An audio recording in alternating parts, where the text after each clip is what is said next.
Hello दोस्तों, आप सभी का स्वागत है मेरा यूट्यूब चैनल सुबह स्टडी पे। तो चलिए शुरू करते हैं आज के क्लास। आज हम लोग पढ़ेंगे जो एडिटोरिया का 5000 जीके बुक है उसका अगला पार्ट। तो चलिए शुरू करते हैं। पहला क्वेश्चन हो जाएगा, निम्नलिखित में से कौन सा सहायक संधि की विशेषता नहीं है। इसमें पूछ रहा है कि कौन सी विशेषता नहीं है, तो हम लोग इसमें देखेंगे कौन सी विशेषता है।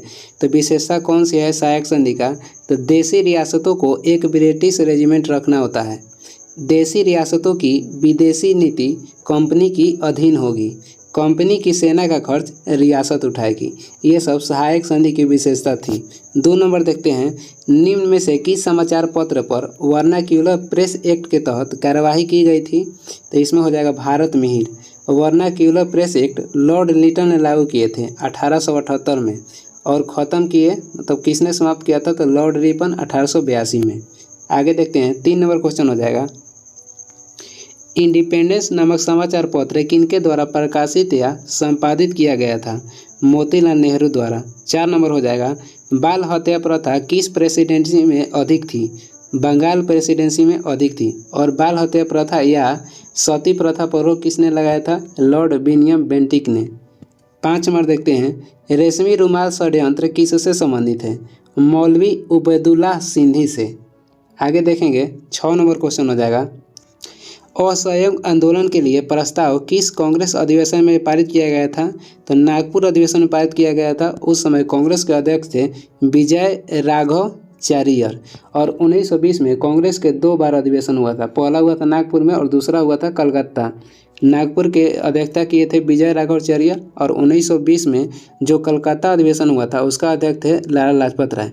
और कांग्रेस के प्रथम बार महिला अध्यक्ष बनी थी एनी बेसेंट, जो कि कलकत्ता अधिवेशन में बनी थी 1917 में एनी बेसेंट। और कानपुर में पहली बार महिला भारतीय बनी जो कि जिनका नाम था सरोजिनी नायडू।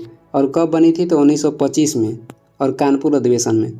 कहेगा कांग्रेस के पहली महिला अध्यक्ष एनी बेसेंट कलकत्ता 1917 में, और वही भारतीय लगा देगा तो सरोजिनी नायडू कानपुर 1925 में। और पहली बार कांग्रेस के कलकत्ता अधिवेशन में 1896 में राष्ट्रगीत गाया गया था, और 1911 में कहेगा तो राष्ट्रगान गाया गया था। 7 नंबर देखते हैं, निम्नलिखित में कौन पारिस्थितिकी तंत्र के विषय में सही नहीं है। यह कौन बोल रहा है कि कौन सही नहीं है, तो यह एक बंद तंत्र होता है। यह एक बंद तंत्र होता है, ये सही नहीं है। और इसमें सही देख लेते हैं, इसकी अपनी उत्पादकता होती है। यह एक प्राकृतिक संसाधन तंत्र होता है। यह एक कार्यशील इकाई होता है। और पारिस्थितिकी तंत्र शब्द किसने दिया था, एजी टांसले ने। आगे देखते हैं। 8 नंबर क्वेश्चन हो जाएगा, निम्नलिखित में कौन प्रसिद्ध जैविक हॉटस्पॉट है। निम्नलिखित में कौन प्रसिद्ध जैविक हॉटस्पॉट है, तो पश्चिमी घाट। भारत में सर्वाधिक जैविक हॉटस्पॉट 2 जगह पाया जाता है, पश्चिमी घाट या पूर्व हिमालय में। 9 नंबर क्वेश्चन हो जाएगा, किस चक्र के संचालन में सौर विकिरण की महत्वपूर्ण भूमिका होती है, जल चक्र में। आगे देखेंगे। 10 नंबर क्वेश्चन हो जाएगा, गौतम बुद्ध ने संघ या भिक्षुण स्त्री में प्रवेश की अनुमति कहाँ दी। गौतम बुद्ध ने संघ में भिक्षुण या स्त्री के प्रवेश की अनुमति कहाँ दी, वैशाली में। गौतम बुद्ध सर्वाधिक उपदेश दिए थे सरस्वती में। और गौतम बुद्ध की मृत्यु हुआ था पावापुरी में, जो कि 483 ईसा पूर्व में हुआ था। आगे देखते हैं। अगला क्वेश्चन हो जाएगा 11 नंबर है कि भारत के किस क्षेत्र में सर्वाधिक दैनिक तापांतर पाया जाता है। मरुस्थलीय क्षेत्र में पाया जाता है। 12 नंबर क्वेश्चन है, 3 जनवरी को उपसौर की घटना होती है। इस दिन पृथ्वी और सूर्य की दूरी जो है न्यूनतम होती है। और 4 जुलाई को अपसौर की घटना होती है। उस समय इस दिन पृथ्वी और सूर्य की दूरी अधिक होती है। 4 जुलाई को पृथ्वी और सूर्य की दूरी अधिक होती है, उसको बोलते हैं अपसौर। और 3 जनवरी को पृथ्वी और सूर्य की दूरी न्यूनतम होती है, उसको बोलते हैं उपसौर। न्यूनतम को बोलते हैं उपसौर, और अधिक जिस दिन दूरी होगा उसको बोलते हैं अपसौर। आगे देखते हैं। 13 नंबर क्वेश्चन है, कौन सी भूकंप तरंगे सबसे अधिक विनाशकारी होती है। कौन सी भूकंप तरंगे सबसे अधिक विनाशकारी कहेगा, तो एल तरंग सबसे अधिक कहेगा तो विनाशकारी होती है। इससे भूकंप आता है। और वही कहेगा कि सबसे तेज तरंग कौन सी है, तो प्राथमिक तरंग जिसे पी तरंग कहते हैं ये सबसे तेज होती है, ये सभी माध्यम से गुजर सकती है। और एस तरंग है जो केवल ठोस माध्यम से गुजरती है। 14 नंबर हो जाएगा, निम्नलिखित में कौन सही सुमेलित है, आपको बताना है कौन सही सुमेलित है। तो मैगीनॉट रेखा सही सुमेलित है। मैगीनॉट रेखा फ्रांस और जर्मनी के बीच है। वही कहेगा कि रेड क्लिप रेड क्लिप कहेगा तो भारत एवं चीन के बीच नहीं, भारत एवं पाकिस्तान के बीच है। डुरंट रेखा कहेगा तो पाकिस्तान और अफगानिस्तान के बीच है। हिंडनबर्ग कहेगा तो जर्मनी और पोलैंड के बीच है। आगे देखते हैं 15 नंबर क्वेश्चन देखते हैं, निम्नलिखित में कौन सी पर्वत श्रृंखला सबसे लंबी है। एंडीज पर्वत श्रृंखला सबसे लंबी है। रॉकी पर्वत श्रृंखला उत्तरी अमेरिका में स्थित है। और हिमालय तैथी सागर से उत्पन्न हुआ है। आल्प्स जो पर्वत श्रृंखला है यूरोप में है। 16 नंबर देखते हैं, किस अधिनियम के द्वारा केंद्रीय बजट को राज्य के बजट से अलग कर दिया गया। भारत शासन अधिनियम 1919 द्वारा, जिसे मॉन्टेगू चेम्सफोर्ड अधिनियम कहा जाता है। आगे देखते हैं 17 नंबर क्वेश्चन हो जाएगा, निम्नलिखित में से किस योजना के आधार पर संविधान सभा का गठन हुआ। किस योजना के आधार पर संविधान सभा का गठन हुआ। कैबिनेट मिशन योजना 1946 के तहत। ली कमीशन के गठन हुआ था 1923-24 में। क्रिप्स मिशन भारत आया था 1942 में। हंटर कमीशन का गठन हुआ था, जो जलियांवाला बाग हत्याकांड हुआ था उसके जांच करने के लिए हंटर कमीशन गठन हुआ 14 अक्टूबर 1919 में। 18 नंबर देखते हैं, अंतरिम सरकार के गठन की घोषणा कब की गई थी। अंतरिम सरकार की गठन की घोषणा हुई थी 24 अगस्त 1946 को और गठन हुआ था 2 सितंबर 1946 को। आगे देखते हैं 19 नंबर क्वेश्चन है, निम्नलिखित में से कौन सा कथन सही है। इसमें हो जाएगा कि जब राज्य में राष्ट्रपति शासन लागू हो तो संसद को संबंधित राज्य के लिए राज्य सूची पर कानून बनाने की शक्ति प्राप्त हो जाती है। अगला क्वेश्चन देखते हैं। अगला क्वेश्चन है 20 नंबर, अनुच्छेद 54 का संबंध निम्नलिखित में से किससे है। अनुच्छेद 54 का संबंध है राष्ट्रपति के निर्वाचन से। और अनुच्छेद 52 में राष्ट्रपति के पदावधि से संबंधित है। उपराष्ट्रपति के निर्वाचन का उल्लेख अनुच्छेद 66 में है और राष्ट्रपति के शपथ अनुच्छेद 60 में है। 21 नंबर क्वेश्चन देखते हैं। 21 नंबर है, निम्न कथनों में से कौन गलत है।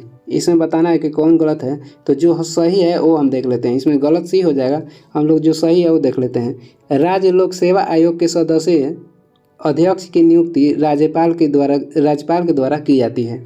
राज्य लोक सेवा आयोग के अध्यक्ष या सदस्य कार्यकाल के बाद को पुनः नियुक्त नहीं किया जा सकता है। आगे हो जाएगा कि राज्य लोक सेवा आयोग के सदस्य व अध्यक्ष को उसके पद से हटाने की शक्ति राज्यपाल के पास नहीं है।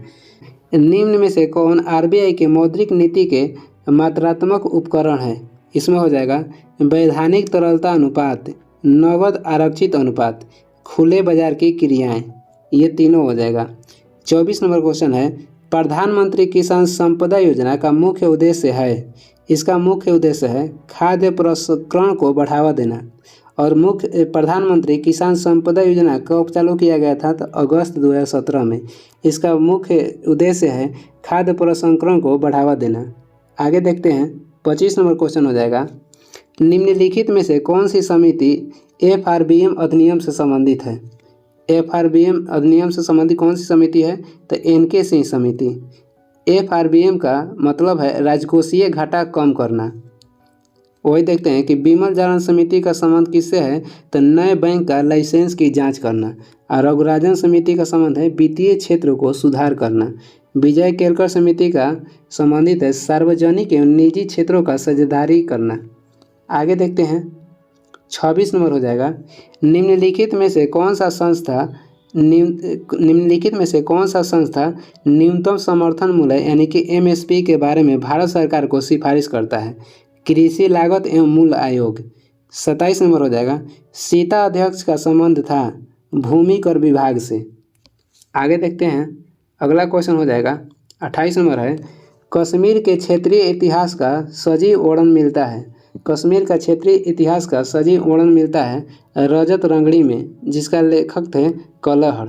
किताब उल हिंद के लेखक हैं अलबरूनी और किताब उल रेहला के लेखक हैं इब्न तूता, जो कि मोहम्मद बिन तुगलक के शासनकाल में भारत आए थे। और तुगलकनामा के लेखक हैं अमीर खुसरो। 29 नंबर हो जाएगा, सिजदा व पैबोस प्रथाओं की शुरुआत निम्न में से किसने की? इसमें हो जाएगा बलबन। सिजदा एवं पैबोस की प्रथाओं की शुरुआत बलबन ने किए थे। और दीवान ए अर्ज की स्थापना बलबन ने किए थे, जिसका अर्थ होता था सैन्य विभाग। अकबर ने सती प्रथा पर रोक लगाई थी। वही कहेगा, महमूद गजनबी के शासनकाल में कौन कौन भारत आए थे? अलबरूनी, फिरदौसी, फारूकी और उतबी। 30 नंबर हो जाएगा, उतबी कौन था? एक इतिहासकार था जो कि मोहम्मद गजनबी के शासनकाल में भारत आया था। आगे देखते हैं, 31 नंबर हो जाएगा, शेर शाह के बारे में कौन सा कथन असत्य है? शेर शाह के बारे में कौन सा कथन असत्य है? तो शेर शाह का मकबरा दिल्ली में है, ये असत्य है। शेर शाह का मकबरा दिल्ली में नहीं, सासाराम में है। और कौन कौन सा ये देख लेते हैं। शेर शाह ने बेलग्राम युद्ध विजय के बाद द्वितीय अफगान राज्य की स्थापना दिल्ली पर की और बेलग्राम का युद्ध हुआ था 1539 में। और शेर शाह ने उपज का 1/3 भाग कर के रूप में निर्धारित किया। शेर शाह के द्वारा भूमि की पैमाई सेतु सन की डंडी सिकंदरी गज के प्रयोग किया गया। 32 नंबर हो जाएगा, किस प्रसिद्ध शासक के द्वारा अमुक्तमाल्यवाद लिखी गई? अमुक्तमाल्यवाद किसने लिखी थी? तो कृष्णदेव राय ने। और ये कौन सी भाषा में लिखे थे? तेलुगु भाषा में। उनका एक और फेमस क्वेश्चन है, और उनका फेमस एक बुक का नाम है जम्बावती कल्याणम। जम्बावती कल्याणम कृष्णदेव राय ने संस्कृत भाषा में लिखे थे। वही अमुक्तमाल्यवाद कहेगा तो तेलुगु भाषा में लिखे थे। और कृष्णदेव राय के शासनकाल में आने वाले विदेशी नागरिक थे बारबोसा। और अबू रजाक कहेगा तो देवराय द्वितीय के शासनकाल में भारत आया था। अच्युत देवराय के शासनकाल में नूनीज आया था। और देवराय प्रथम के शासनकाल में निकोलो कांटी आए थे। आगे देखते हैं, 33 नंबर क्वेश्चन है, दिल्ली सल्तनत के सभी सुल्तानों में सर्वाधिक समय तक शासन निम्नलिखित में से किसने किया? दिल्ली सल्तनत में सर्वाधिक शासन करने वाला बहलोल लोदी था। और वही कहेगा कि वंश कौन सा था? तो तुगलक वंश। 34 नंबर हो जाएगा, निम्नलिखित में से कौन सा पदार्थ केंद्रक में सर्वाधिक मात्रा में पाया जाता है? केंद्रक में सर्वाधिक मात्रा में पाया जाता है प्रोटीन। प्रोटीन क्या है? तो एक जटिल कार्बनिक पदार्थ है। वही कहेगा कि केंद्रक की खोज किसने किया था? केंद्रक की खोज किया था रॉबर्ट ब्राउन 1831 में। आगे देखते हैं, 35 नंबर हो जाएगा, प्रकाश संश्लेषण की प्रकाशिक अभिक्रियाएं क्लोरोप्लास्ट में कहाँ संपन्न होती है? वही बोल रहा है क्वेश्चन कि प्रकाश संश्लेषण की प्रकाशीय अभिक्रियाएं क्लोरोप्लास्ट में कहाँ संपन्न होती है? तो ग्रेना में। 36 नंबर हो जाएगा, 36 नंबर क्वेश्चन है, हैलोफाइट्स होता है। हैलोफाइट्स क्या होता है? तो वे पौधे जो लवणों वाली मिट्टी में उगते हैं। 37 नंबर हो जाएगा, निम्न में से कौन सा टेस्ट एड्स के लिए किया जाता है? एड्स के लिए कौन सा टेस्ट किया जाता है? तो PCR, CD4 और एलिसा, तीनों हो जाएगा। आगे देखते हैं, 38 नंबर क्वेश्चन है, निम्न में से कौन सा रुधिर वर्ग के रुधिर प्लाज्मा में कोई एंटीबॉडी नहीं होता है? बोल रहा है कि किसमें कोई एंटीबॉडी नहीं होता है? तो AB वर्ग में कोई एंटीबॉडी नहीं होता है। और सर्वदाता इसे कहा जाता है। AB+ को सार्वदाता, ये किसी को भी खून दे सकता है।